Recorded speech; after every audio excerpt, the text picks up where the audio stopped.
Hello, hello, hello. Hi, everyone. We are at the Global Empowerment Summit. I have an amazing guest again. I just cannot say so. Thank you for all this lineup that I'm bringing. Hopefully, everyone will love it.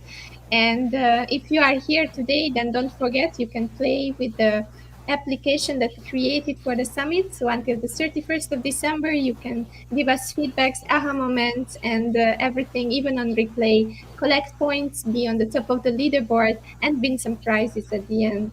So here we are with Tyler Suard, and we have an amazing and very exciting topic coming up. Hi, Tyler. How are you today? Good. How are you, Andrea? I'm good. I'm good. It's the end of my long week, so I have one more week to go. So a bit tired, but still keep dancing. So it's a really, really nice experience. What time is it over there? It's 11 a.m. in the morning, but I have to say to the people who are watching us, I had to drink 2 coffees this morning to keep Okay. myself activated.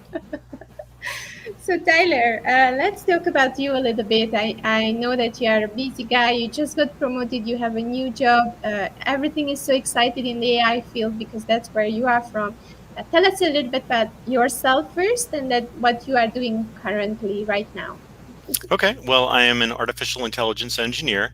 I've been doing software engineering for about 3 years. I got into it because I had an invention idea for a little electronic device that fits on your face and reminds you to smile more. And so that got me into coding, and then I just got into AI, and I love it. And I've been doing that ever since. And I just recently got my first full-time job as an artificial intelligence engineer. So it's a lot of fun, and I am really enjoying it. Which generation are you in? Just as a reminder, because the topic is the young and the wise be both together. I think I'm a millennial. Is Okay. my generation. All right, So nice. It's exciting because millennials are kind of like the generation which have seen it all. So they have been existing before and after this digital change. And it's kind of like exciting to be one of these people. So Tyler, tell us a little bit about AI and the basics. Like we always start with the context. What is AI? What is it for? Where is it standing in 2021? well, that's a really good question. So artificial intelligence is getting a computer to do something that normally requires human thought.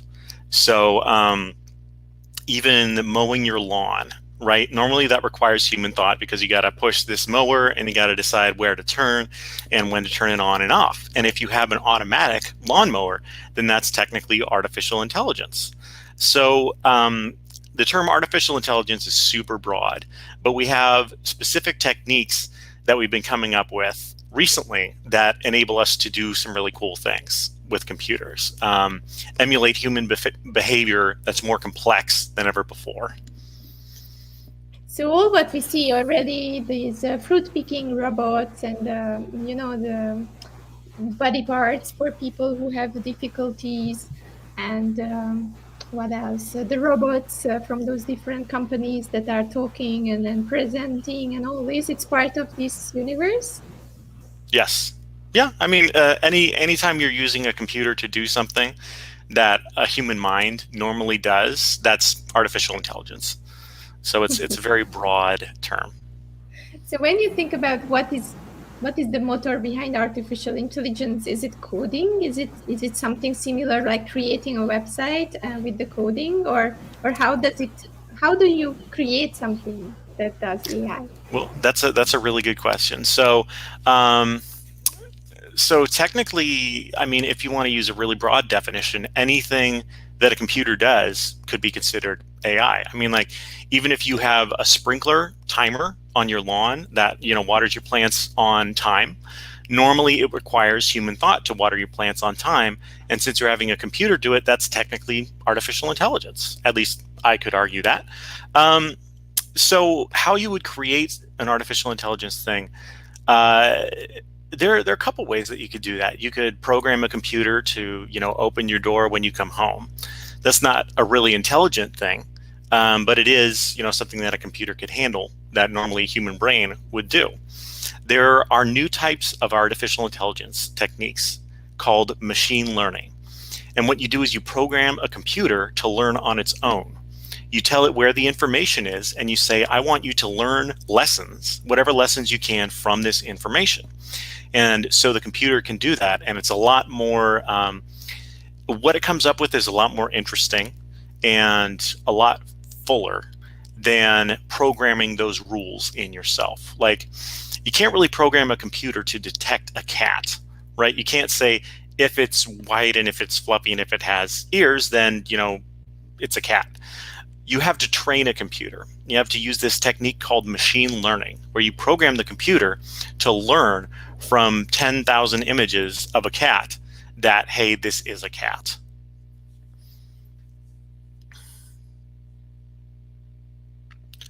Oh, I think I lost you. Yes, I sometimes do the muting. So yes, it's so exciting to see through the examples what you just mentioned, what people are already capable of. And Anis is saying like, AI sure does make life easier. So yeah, for some it's really an exciting and life altering experience, right? Because it's also in the meditech, it's also in the professional world, it's also in business. You can also use it in your everyday life, like you see Google and all the Siri and everything, all these. This is also considered something like that, right? Yeah. Actually, you mentioned about medical imaging. There's this very famous guy named Ray Kurzweil, and he predicts where technology is going to be headed. And he thinks that within the next 10, 20 years, it will be illegal to practice medicine without a AI helping you. So, like right now, people are just trying to get AI into medicine, and Ray Kurzweil thinks that in the future it will be illegal for us to practice medicine without one. So yeah, I mean, Google has a very strong AI. In fact, they're the first company to come out with an AI program. It's called TensorFlow. It's how people build AI programs. And what Google does is they take all of your data, right? They gather all the data that they can on you. And the reason why they need that data is because they use it to make your searches more accurate.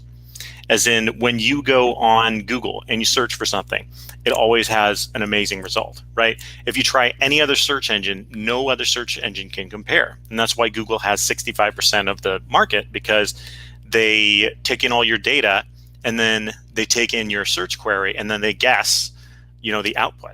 They guess what website you're looking for or what information you're looking for. So exciting. I have so many questions. I really have to start to write them down before I ask them, because I will get lost in this conversation. So yeah, we have so many things coming up. We have a lot of technologies, but most people, they don't really know where AI is really today.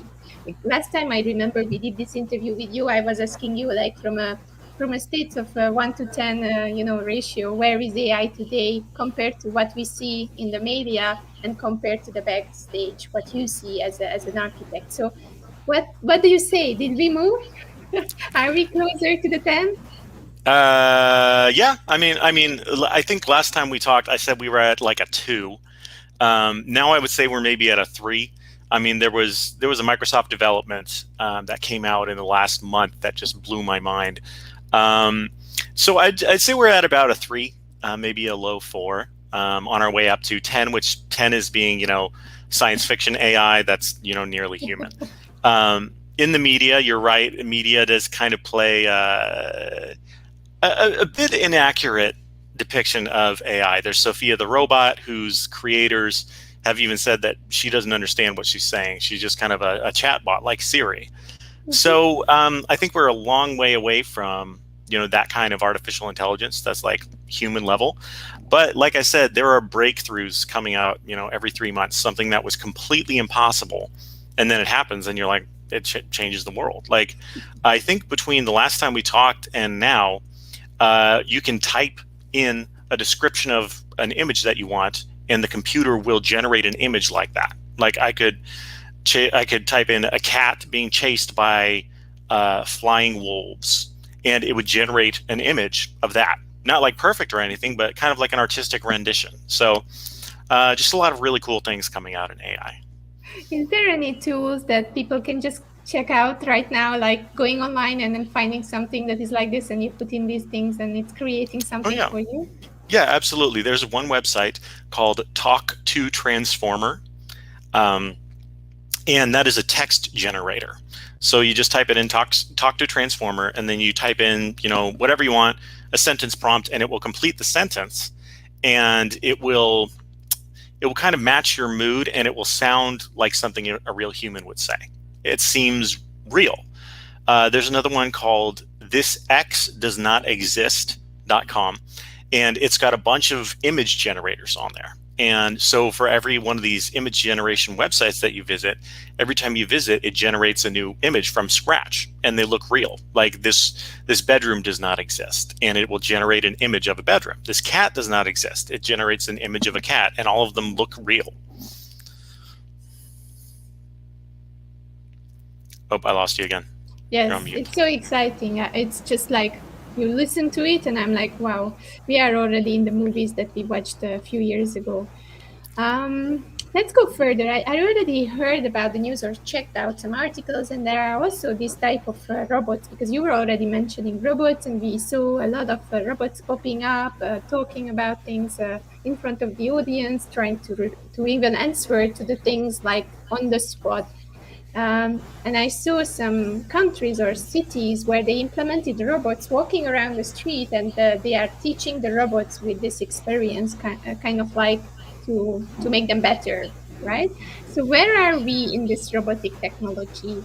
From your perspective, you are in Silicon Valley, the middle of this thing. So tell us a little bit of valid information about the robots and the technology behind. Man, that is a really good question. Okay, so first of all, robotics, the hardware part, is way, way, way harder than software.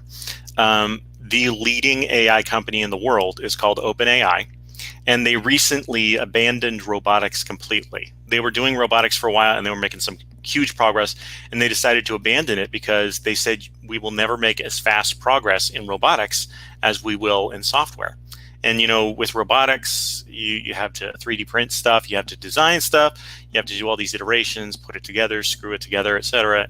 Whereas with software, I mean, you can just download something and run it, and then you can edit the code and change it, and you can do lots of stuff with it much faster.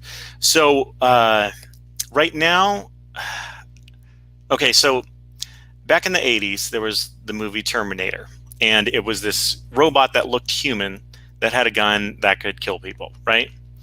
So I think we were all terrified of that back at the time, right? But what none of us thought about is that a drone, the quadcopter drones that we have now, those are way faster. They're way more agile. They can kill a lot more people a lot faster than, just a person walking around.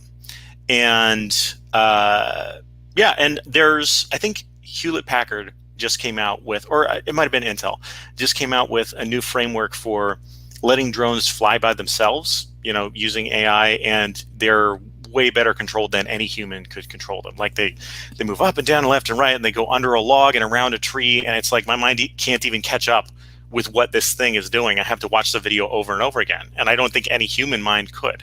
So it's pretty cool.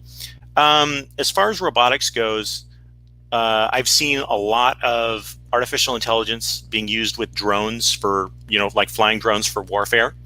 Some like tanks to a lesser extent.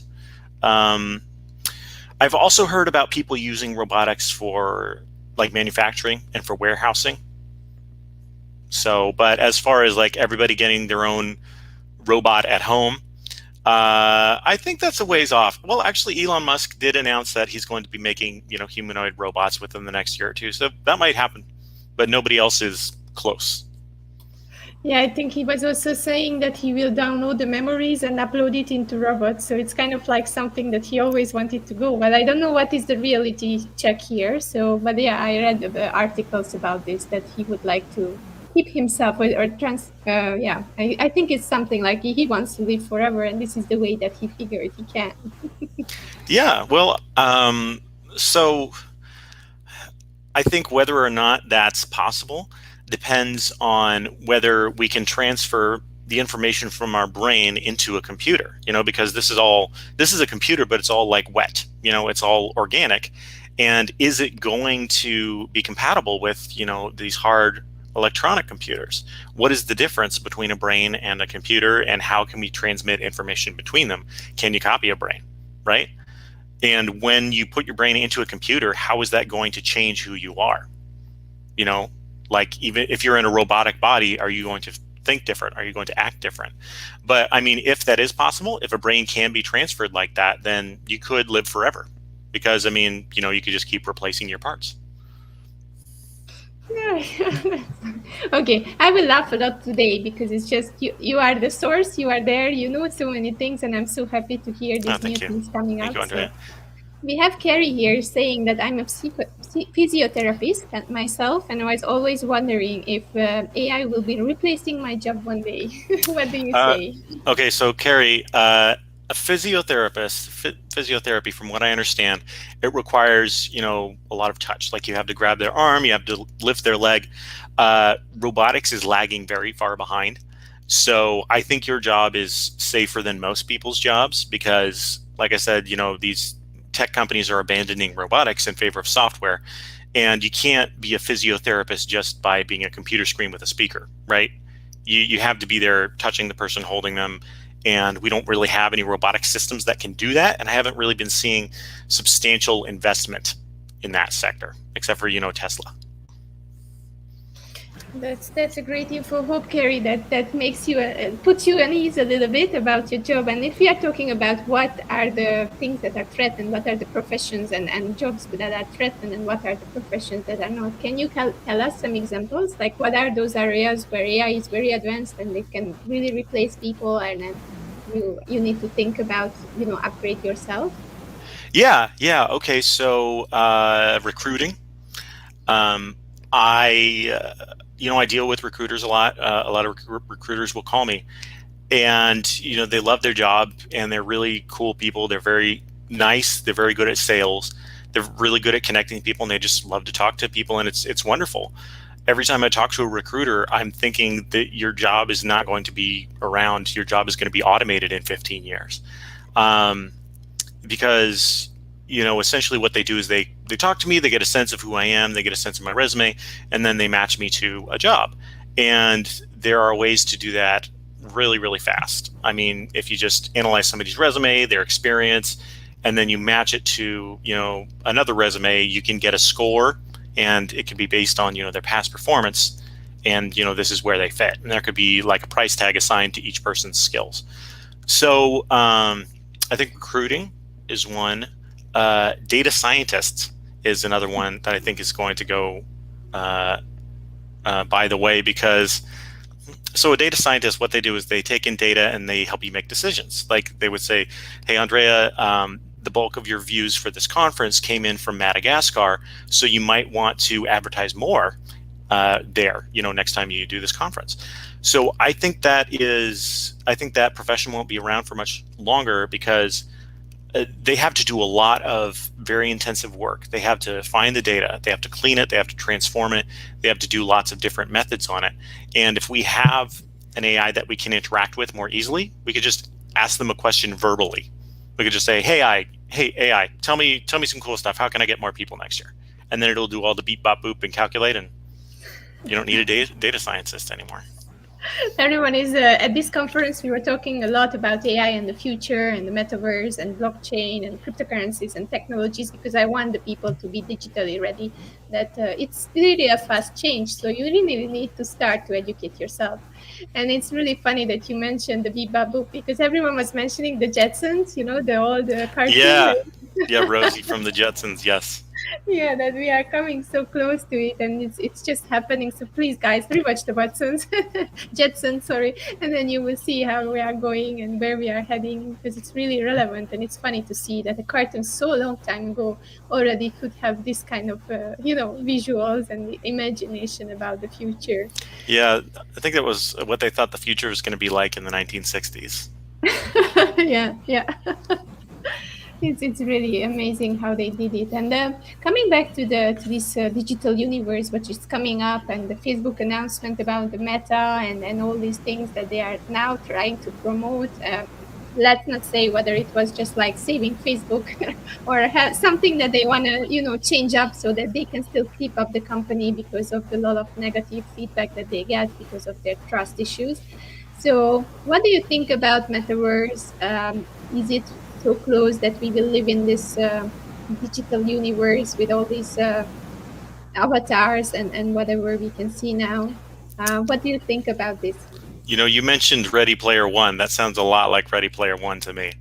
Um, the metaverse, I think the metaverse is still too new, which is really interesting because I talked to before the announcement was made, I talked to a recruiter about, AI augmented reality. And I was like, oh, is Facebook doing augmented reality before? No, I didn't know that. And then, the Meta announcement came out.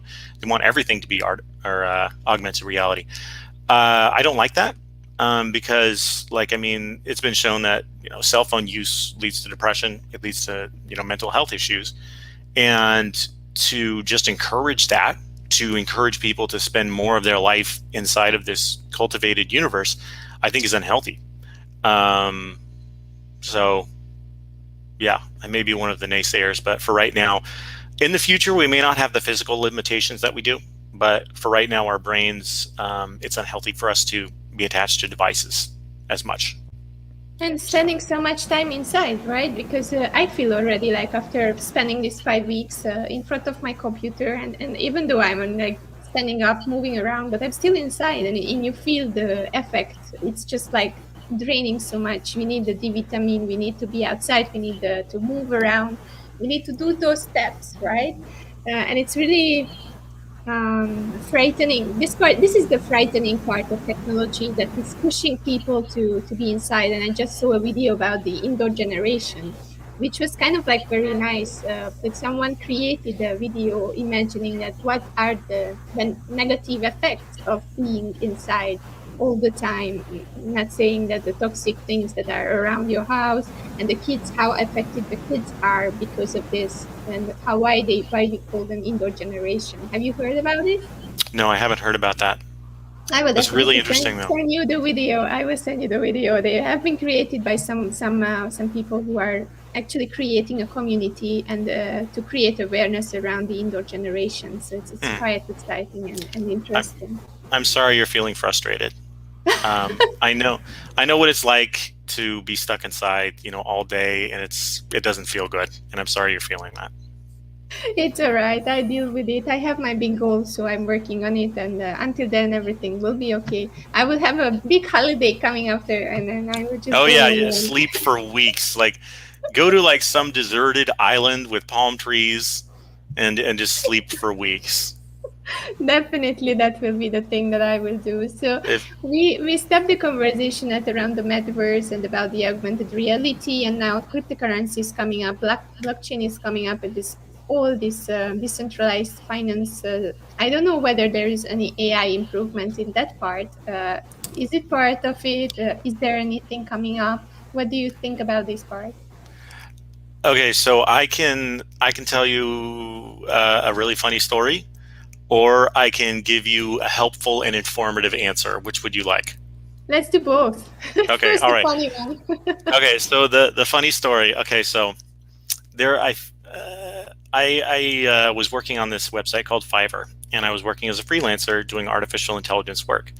This guy contacts me, and he says that he's making this cryptocurrency, and he wants me to create an AI algorithm for it. And I was like, okay, cool, sounds interesting. So before he paid me, before we signed anything, he put on his website that I am one of the founders of this cryptocurrency. And then so I had all these people emailing me saying, hey, are you really one of the founders? Are you really working with this guy? And I had to say, no, I'm not. I don't know who this person is at all. And so I looked a little bit deeper. It turns out that this person, they made this really beautiful looking advertisement that said, we're using AI with cryptocurrency. We're going to make your investment triple, very quickly. And I understood just from reading it that the guy's a great marketer, but he knows nothing about AI. Like he doesn't understand it at all. And all these people were just buying it because it was the marketing said cryptocurrency and AI, and those are two buzzwords, so they bought it. That coin is now worth $25 million. So he got it and he got away with it, but I didn't want to be a part of it. It's just a little bit silly to me that you put buzzwords into a cryptocurrency and now $25 million. Okay, so that's my funny story. That's The that's so funny, because just to say it on a note, because people out there, please, please, please be careful on what type of things you are buying, what you are investing in, and check even ask for people who are in this field before you do investments, because there's so many scams outside. Please. So you see, Tyler is working in the field and he knows that he has been used also. yeah. So for the helpful and informative answer, I have two friends who are super into cryptocurrency. They are super excited about it. They're always like, I need to get this coin. This coin's coming out. We should get into this. It's so cool. And then I'll say, okay, well, what's a hashing function? And they don't know what that is. And I'll say, oh, well, do you know anything about cryptocurrency? And they know absolutely nothing. They know nothing about the technology. They don't know how it works. They don't know what it's intended to do. All they know is that, they're buying it. The people I know who are most excited about cryptocurrency know nothing about it. So Warren Buffett is, he's one of the richest people in the world, and he's kind of my success advice guru. And he and Bill Gates both think that cryptocurrency is worthless. And the reason why is, people value cryptocurrency because it can transmit money, right? It can transmit money back and forth. We have like a check. You can write somebody a check and you can transmit money using that check. And that check isn't worth $50,000 just because it's a check, and I thought that was a pretty powerful argument. So I invest a little bit in cryptocurrency just because it's fun, just because I like to see it, rise and fall and things like that. But great piece of advice: never invest more than you are willing to lose. So I would say cryptocurrency is fun. It's a little toy to play with, but it's definitely not worth any kind of risk. So you think in the future, connected with the augmented reality, paying with cryptocurrency in this universe, it's not like a future picture? You see something else from Silicon Valley coming up? Well, that's a good question. I don't really know enough about cryptocurrency to know. I mean, you could there is a very popular app. There's a very popular app that just came out, and it's based on the Squid Game. And you have to buy their cryptocurrency to play it. So it could be that the metaverse has its own cryptocurrency as well, or they could just take credit card payments. So, I mean, the whole appeal of cryptocurrency, of decentralized finance, is that the government can't control it, right? The government can't impose regulations on it, and everybody's like, yeah, fight the powers. But the problem is the government can't control it, and they can't protect you either.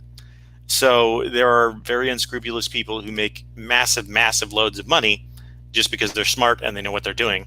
And there are loads of people who are throwing their money at these cryptocurrencies and they don't know what they're doing. So, I mean, a lot of people are getting scammed and there's nothing that the government can do. So, double-edged sword. So education first. Ask questions, educate yourself, know a lot of things, and then after that, don't invest more than you are ready to lose. That's yeah. Never invest in something unless you really understand it. Thank you very much, Tyler. It's a very good advice. So let's go further exploring AI, because we wanted to also talk about the empowerment factor of AI, because we see a lot of amazing ladies venturing into this part, into AI or any kind of intelligence, or even into this field of data and STEM, and you hear a lot of things about this. So what is your take on this? How many people or women are in Silicon Valley? Is it growing? Are they like Marie Curie, better even than some men? How is it? Tell us a little bit about this.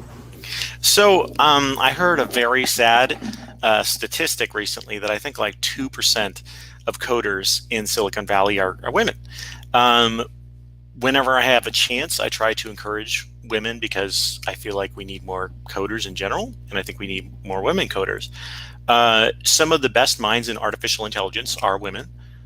There's a woman named Amina Abbas. She is actually one of the leading minds in quantum machine learning. And what that is it's taking quantum computers, which is the next level of computing, and it's applying that to machine learning, which is just kind of a really, really exciting concept, because I think Google's quantum computer broke this code that would have, taken a normal computer 10,000 years. And so applying that kind of speed to machine learning is just a really, really interesting idea. And so she's very young. And I think she's in like her early 30s. And she is one of the minds spearheading this. She's working with IBM, and she also leads classes on this. So it's pretty cool. It's really exciting. Thank you, Carrie. Another one is somebody who I really like. Her name is Dr. Merritt Moore. She is a quantum physicist, and she is also a professional ballerina, which I think is super interesting. And so she was given this special kind of robot. It's a programmable, very expensive robot. And so she programs it to do dances with her. And she's like the first person I've seen to do really, really good dances with robots. And she flies around to different parts of the world and then films herself doing these dances. And it's a really kind of sweet human-machine interaction. The way that she programs the robot, it's almost like it has a personality, and it's like talking to her. So she's another mind in artificial intelligence that I admire and who I think is really cool. Fei Li, she is a professor at Stanford University, and a lot of really, really important research has her name on it. Her name just pops up all over the place because she's very prolific and she's very smart. And she's an expert on artificial intelligence. And there are a couple of influencers who I follow. One is named Daliana Liu. She is not really into artificial intelligence so much as data science, but she gives a lot of really useful career advice. She works at Amazon, and she has moved, I think she might be the head of their data science department. And so she talks about her discouragement, getting to where she is, all of her sadness, her happiness. She just really puts her whole life out there. And it's really interesting to watch. And she now has I think 65,000 followers on LinkedIn or something. So, I know that there are a lot more women in artificial intelligence. Like there's Christine McLevy-Payne, who works at OpenAI, who I said was the most important AI company in the world. And she has led a lot of initiatives in their music generation, efforts. There was one called Magenta, and then more recently OpenAI made a program called Jukebox. What you do is you enter the name of an artist that you like, and then you just type some lyrics, and then you press play, and it will have that artist and their band singing those lyrics. So I made a recording of Louis Armstrong singing My Heart Will Go On, which is a song that came out 20 years after he died. So it's so she's a very smart person, and obviously a musician and very creative. So many good examples. I will put the jukebox. I found it, so I will put it in the comments. I put also the 3.6 doesn't exist, and I found also some information about the text generator. So please, guys, if you want to have fun this Sunday and you want to experience AI, go and check out these links. They must be very fun. I will do the same. Yeah, there's another fun AI thing that you can do. It's called super resolution. You can take an old photo that's really grainy and small, and then you use super resolution, and you can make it huge, and it doesn't change the quality at all. It makes it better, because if you have a small photo and you try to enlarge it, you'll see a lot of pixelation and it looks really bad. But this program uses AI to make it bigger, and it looks a lot better. Like they took the oldest videos, the oldest recordings, motion recordings ever, and they use this AI to clean them up, and it looks amazing. It looks like you're right there with them in the 1800s. I want to ask you something, because I see the super resolution and it's talking about AI, API, and also about deep AI. Can you tell me a little bit about what is DPI? What is this API? Okay. So API is an application programming interface. It is a needlessly complicated way that programmers use to get their different programs to communicate with each other, right? So let's say I wrote two programs. One makes my coffee turn on, and the other one checks if I am awake, right? So then this program checks if I'm awake, and if I'm awake, then it will send a message to the other program via API, Application Programmer Interface. So it's just a way that you can control another program from your program. So API doesn't really have anything to do with artificial intelligence. It's just a programmer term. So as for deep AI, deep learning, so we talked about how artificial intelligence is getting a computer to do something that normally requires human thought. So that's this big, huge umbrella, right? One of the spokes of that umbrella is machine learning, right? And it's programming a computer to learn itself, to learn from data on its own. So then machine learning branches into two different parts. There is classical machine learning, which is based on statistics and simple formulas.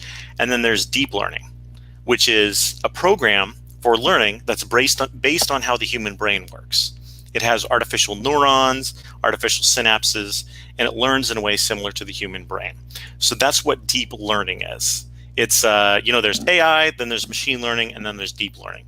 And deep learning is the coolest thing ever. I mean, there are some people who would disagree. They would say, oh, no, classical machine learning is cool. I think everything but deep learning is going to kind of go by the wayside.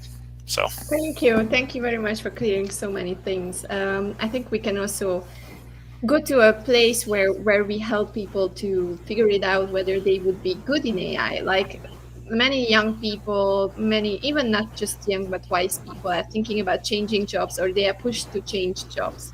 So what do you think? Who is okay, and what type of characters of people are okay to learn how AI works, and they would be like very good in this area, and how can they start a career in AI or learning in AI? Okay, well, that's a really good question. I think it's important for everybody to know the basics of AI because it already affects your life a lot. I mean, I feel like maybe kids should be brought up with it in school, just taught the basics of it. Everybody, I think everybody needs to know what AI is because it's coming up and it's going to be everywhere.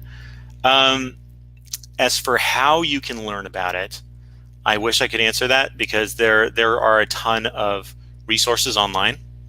And when I was coming up, I used a Microsoft program. It's called the Microsoft Professional Certification in Artificial Intelligence, and that was a year long, and it was 10 classes. It was very thorough. It's not there anymore. One of the influencers I mentioned, called Daliana Liu, she posted a plan, like a class plan, with all these YouTube videos and courses that you can take online. I think that would be a good place to start. Or Andrew Ng on Coursera. He has a class called Machine Learning that a lot of people like. I have not taken it. Just as an example of why AI is important, I've spent a lot of time with computer vision, which is getting a computer to see.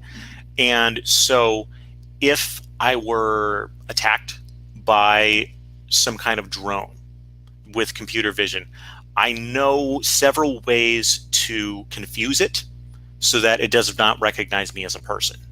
Like, for instance, it's kind of silly, but like when people train a face detector, right? When people train a face detector, they never ever think to flip the images upside down. So if your face is upside down from the camera that is trying to detect your face, it will not see you as a human. It will not be able to detect you. Now they will know, Tyler. You know the secret. Oh, that's true. Yeah, I thought about that. I thought about maybe I shouldn't.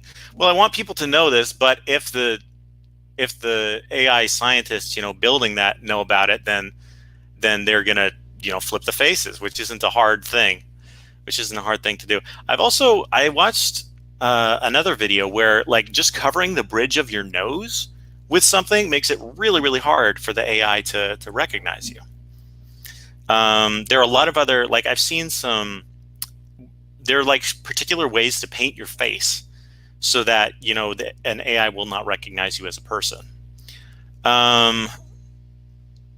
Yeah, also for some AI, like, okay, there's a particular type of AI called reinforcement learning. And if you behave in a way that the AI has not seen, it will just go haywire and it won't know what to do. So it's not as common, reinforcement learning, as other things. Yeah, I think that's what I have to offer right now for that. But I mean, it's knowing how AI works is super, super important, just because it's affecting your life. And also, you don't have to be afraid of it. The more you know, the less you fear it. Mm-hmm. That's really true. That's really true. Knowing about it, awareness is always taking away the fears. So, if you want to have a career in AI, how can we start? Which are the companies to look at? What are the good companies to look at? Well, first of all, you want to have about 3 years of experience doing AI, and that doesn't have to be professional experience. You can just play around at home, find projects that really interest you. Yeah, just go on GitHub or go on YouTube and look for starter projects in AI. That'll give you kind of a cool idea.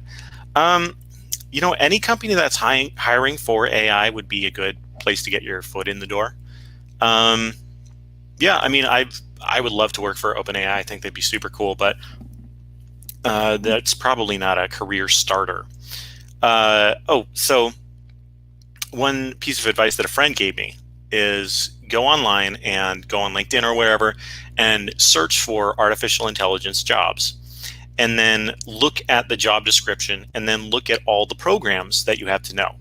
Then learn all those programs and then add them to your LinkedIn profile. And then the company will contact you. So yeah, that's my career advice. It can be hard to learn stuff. Coding is particularly hard for the first 3 months. I couldn't remember anything for the first 3 months of coding. But it's fun. I enjoy it. And I love AI. I love thinking about the future, and the future is happening now. So many things are happening that have never happened before. Nobody's ever even thought of this stuff. So it's really exciting for me. I think it's exciting for everyone. If you take it from the good angle, it's the most exciting century. I mean, what we are living in, it's just so many changes in all areas of our lives. And if you take it from the good angle, you can really change up your life, because you can head up to some industries which will boom very, very soon, and you are the first one going there. So thank you very much for the advice. Anis is also thanking you. So they really like you and like the things that you're sharing. Thank you, Anis. The last question that I would like to ask is, it's about the deep fakes. I always wanted to ask because it's also coming up and it's a big issue, and maybe you know a little bit about it and people have to know about it. So where does it stand? A lot of people are already like exposed to it. Some politicians already got it. So what is about deep fake? What is it, and is it in connection at all with AI?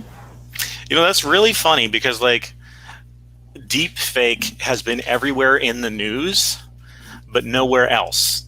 When deep fakes first came out, it was like, oh, well, this is really cool. And then, it was kind of gone. Like nobody, I never see deep fakes ever. I mean, I see them for entertainment. Like people say, obviously this is a deep fake, or, it's something very silly, like, President Trump singing with a girl voice or something like that. Or they'll do it as a display of, their technology. But I never see people using deep fakes to try and intentionally deceive people. So a deep fake it's basically detecting somebody's face and then detecting another person's face and then putting so it'll, you'll take a photo of Jim Carrey, right? And it will detect his face and it'll detect my face. And then it'll just put Jim Carrey's face over mine, right? So that's what deep faking is. For me, it looks really obvious to me. Like whenever I see a deep fake, I know it's a deep fake. Like there's something about their cheeks. Like their cheeks get discolored, or they change colors, or they're too white and then too dark. So for me, deep fakes are I feel like they're really obvious. Other people don't feel that way. I haven't seen deep fakes being a problem, at least not like a serious one. I think Facebook has been pretty vigilant about it. They said you cannot post a deep fake unless you say this is a deep fake. And I think that might be part of it. I think social media is enforcing like a no deepfakes policy. But yeah, I mean, they're easy to make. Um, in fact, I think a program came out that's like, even if you don't know any code, you can make a deep fake using this program. You can also fake people's voices and things. I've heard about scammers using. I've heard about scammers using a CEO's voice and then typing stuff in and then making the CEO say something and say, "Hey, send money to this person." You know. Anis says, I saw deep fake apps people use for fun. Yes, there are deep fake apps, and I forgot about that. I did that to my brother. There was this video of Rihanna like dancing all sexy, and then I put my brother's face on her. He was not amused. But You are yeah, mean sometimes to your brother. what was that? You are mean sometimes to your brother. No, he gives it back. That's our relationship. But yeah, I mean, I don't really see. I haven't really seen deepfakes causing a lot of damage. I haven't seen them causing the damage that people thought they would. So it's connection in with these filters. I saw my friend Brian Schulman is doing a show on LinkedIn, and he's from San Francisco, and he's using these filters with the friends, which is kind of like changing their face during the live show. They can put up the filters, and is it connection? Is it the same? Is it the same technology behind? I think so. Yes. Mm-hmm. Because it's detecting their face and it's detecting somebody else's and then stitching them together. So I think it's a similar technology. Sometimes I feel that these applications are testing the next step live on the people, and then they are adapting it, and then they are learning, and then they are putting a new program, and then here is the deepfake. Like, we are just in this period when everything is experiment, and then in a few years it will be implemented like real after they did all these experiments. I mean, you could say that. I mean, I haven't heard any talk about deepfakes. None, like in the communities that I linger in online. They're just more important things to learn about. I mean, when deepfakes came out, it was like, oh, this is amazing. Look what we can do. But now there's like so much more, that is not deepfakes. That's really incredible. Deepfakes are pretty simple, and so I mean, if you have a curious mind, you're always looking for newer, more interesting stuff. No, that's perfect. I mean, I just mentioned it because that's also part of the thing that people are maybe scammed with, or there's things that most of the time media says more than it's the reality. And it's today's world, whichever platform I see, it's all about manipulating people. So my goal is just to set it straight that sometimes you see things, but you have to really double check whether it's really existing, whether it's really the truth, whether it's coming from a right source, because it's really hard to decide today what you read and hear, whether it's real or it's just a created manipulation. Yeah, that is interesting. I read an article today. There is some famous philosopher who wrote a book called *Sapiens*, and he says there's something called hacking. You hack a person when you know more about that person than they know about themselves. So he says that big companies like Facebook or Google are using people's data to hack people, as in they're using data to know exactly what time this person goes to sleep, or if they want coffee, or when they won't want coffee. And he thinks that that's dangerous because it can be used to manipulate people. That's a very interesting thought. I really like this insight from you, and all the insights. I mean, you gave us so much. It's already 50 minutes, so we are at the end of the interview. But as a say goodbye and as a last message, what would be your message to the people around AI, about empowerment through AI, and where is the place where people can reach out to you? Oh yeah, find me on LinkedIn. My first name is Tyler. My last name is Suard. Yeah, I guess you can see it down in the corner. I post things every day about AI. Empowerment. I think human capability can be augmented using AI, and I would say don't be afraid of it. Learn about it. The more you learn about it, the better prepared you'll be for the future. And now you have a trusted source. You just have to search for Tyler Suard, and then you will have someone who can answer your questions. Yeah. Carrie is saying all my questions about AI have been answered. So thank All you right. very Thank you, much. Karen. So good. I love that you could take it and you could be here. I know that you are super busy. I really appreciate your time. And thank you Okay. very much for All right. being here. I think Anis is saying the same. Me too. And I also learn new things about AI. So thank All you right. very much. Great. All right. Thank you, Andrea. That was Thank you fun. guys. Have a beautiful evening and thank you very much for being here. You too. Thank you, Anis, and thank you also, Carrie, for being here. We are continuing with a little break. I will have my lunch, and after lunch, we will come back. Let me just say a little bit about what's coming up next. I believe we have workshops coming up, which are very nice and exciting. So today is Sunday, which is kind of like a family day, I know, for all of you. But after lunch, around 2 p.m. Malaysia time, which is morning in Europe and South Africa, we will come with creative leadership, a beautiful panel discussion about the topic. Then we have Leila talking about self-love in an interview. So both of these are on YouTube. Then you can join the workshop room for a drum percussion session with Your Beat Malaysia, which is very exciting. It's something totally different. Maybe you have never experienced it before. We will create music together and we will connect through music from 4 p.m. Malaysia, which is afternoon and morning time in Europe also still. And I think in US you cannot watch it, but Africa, Europe, you are safe. You can come and join us.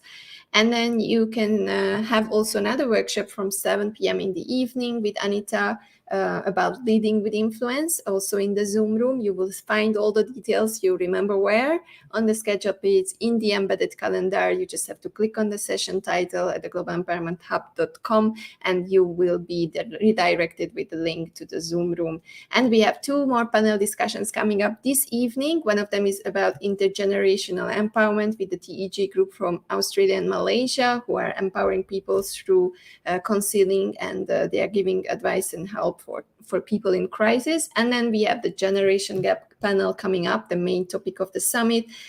Please be there, please support. We need all the insights from you about the generational differences and how we can deal with it and how we can close the gap. So this is the week for this week, and next week we are coming up with many, many more. I will schedule everything tomorrow and after tomorrow, and you will see all the live shows coming up for next week. And all the Zoom and all the workshops. We will have almost 15 workshops coming up next week, so please be ready. And thank you very much, Anis. Thank you, Simfong. Thank you, Carrie, for being here. Enjoy your lunchtime and see you after lunch with some other exciting topics.